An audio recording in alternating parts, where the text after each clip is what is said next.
তেলের মধ্যে পেঁয়াজ আর টমেটো দিয়ে দিয়েছি, তারপর মাংস দিলাম। মাংস দিয়ে ভালো করে নাড়াচাড়া করে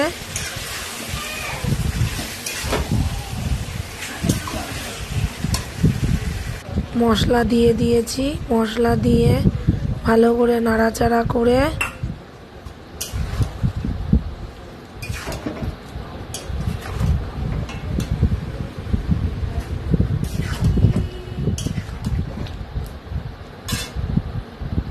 ঢেকে দিয়েছিলাম।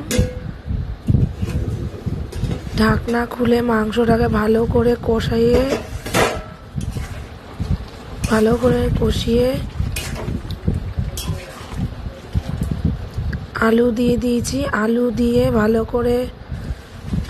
ভালো করে কষিয়ে নিয়েছি। কষানো হয়ে গেছে। এইবার জল দিয়ে প্রেসার কুকারে দিয়ে দিয়েছি।